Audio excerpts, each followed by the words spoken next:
దేవినేని అవినాష్ గారిపై మీ అభిప్రాయం ఏంటి?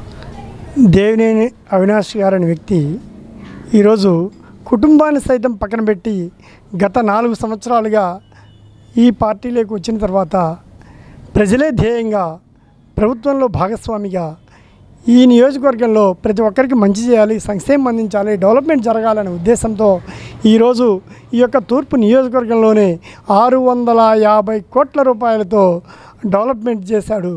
అదేవిధంగా సంక్షేమం కాకనే ఓన్లీ డెవలప్మెంట్ మీద 650 కోట్ల రూపాయలు డెవలప్మెంట్ చేశాడు.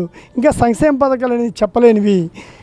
అట్లానే కాకుండా ప్రతి డివిజన్లో కూడా ఈరోజు పార్కులు కానివ్వండి, రోడ్లు కానివ్వండి, డ్రైనేజీ వ్యవస్థ కానివ్వండి, ప్రతి ఒక్కళ్ళకు కూడా ఇంటి ముంగటకి సంక్షేమం అభివృద్ధి అందించడానికి తన వంతు పాత్ర పోషించి ఈరోజు ప్రజల యొక్క మన్ననలు పొంది ఈరోజు ప్రజల ముంగటికి వస్తున్నారు.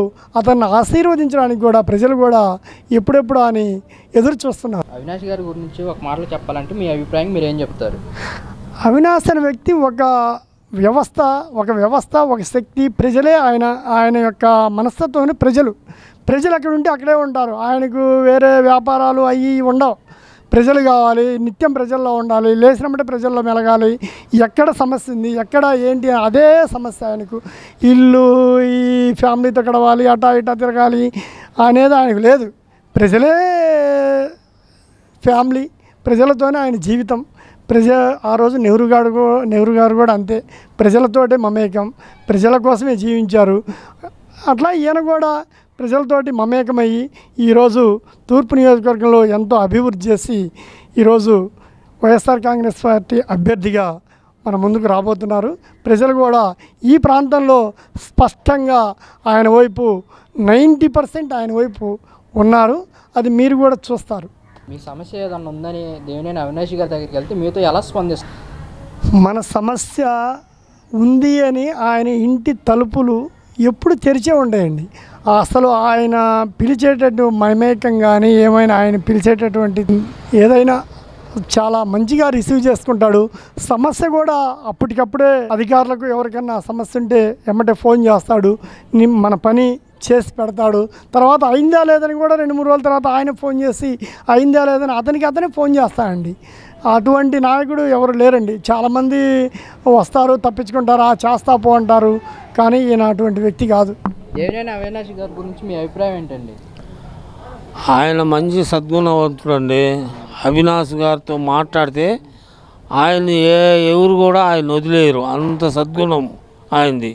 చిన్నోన్ని, పెద్దోన్ని, భేదోన్ని, సాధోన్ని రమ్మని, బాబాయ్ రమ్మని, తమ్ముడు రమ్మని, అన్నయ్య రమ్మని పిలిచే మనిషి ఆయన. అంత సద్గుణమైన మనిషి ఆయన. ఇప్పుడు ఆయన ఉన్నాడు గద్దె రామ్మోహన్ రావు. ఎవరికి మా ఎట్టోడు దగ్గరికి పోవటానికి లేదు. భేదోళ్ళ దగ్గరికి రానియరు. వాళ్ళ వ్యవహారం వాళ్ళదే. కానీ అవినాష్ గారు ఉంటే మనం 10 మంది ఉన్నా ఇట్లా చేయొత్తుడు. ఒక నేను ఒక భేదోన్ని నన్ను ఎంత అభిమానంగా చూస్తాడో ఆయన అభిమానమే నేను కరిగిపోయా. అంతటి ఆయనకు మాకు ఎప్పటి నుంచో ఉందనుకో, ఉన్నా అంత దగ్గరికి తీసుకుంటున్నాడు. అందుకని ఆడవాళ్ళు కానీ మగవాళ్ళు కానీ అందరూ ఆయన పట్ల సానుకూలంగా ఉన్నారు. ఈ ఏరియాలో 100% ఆయనకు ఓట్లు పడతాయండి. ఎందుకని గెలిపించుకుంటాం అనుకుంటున్నారు? మంచివాడు కాబట్టి. ఆయన చిన్న పెద్దగా అందరికీ దగ్గరికి తీసుకుంటాడు కాబట్టి, భేదాసారా అంతా చూస్తాడు కాబట్టి అందుకని గెలిపించుకుంటామంటున్నాం. వ్యక్తిగతంగా ఎలాంటి వారు అవినాష్ గారు?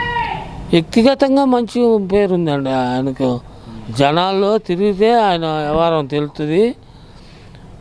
ఆయన ఉన్నాగా అందరి దగ్గరికి పోయేవాళ్ళు కాదు. అంటే ఆయన మంచోడే, కానీ ఆయన చిన్నోడు ఆయన దగ్గరికి పోయేవాళ్ళు కాదు. అదొక ఓందాతనంగా ఉండేవాడు ఆయన. ఈయన అట్లా కాదు, చిన్న పెద్ద అందరినీ దగ్గరికి తీసుకుంటాడు. మంచి గుణం ఉంది. ఆ గుణానికే జనం కరిగిపోతారు. అలాంటి మనిషి ఆయన. మీ సమస్యలో ఏదన్నా ఉంది అని చెప్పేసి అవినాష్ గారి దగ్గరికి వెళ్తే మీతో ఎలా స్పందిస్తారు అవినాష్ గారు? చేస్తానంటాడు, ఎమ్మటే చేసేస్తాడు కూడా సార్. ఎమ్మటే ఫోన్లు చేసి అధికార ఆఫీసర్లకి ఏంటయ్యా ఈయన సంగతి అని అయ్యేదైతే ఎమ్మటి చేయండి అని చెబుతాడు. అది ఉంది ఆయనకి, మంచితనం ఉంది.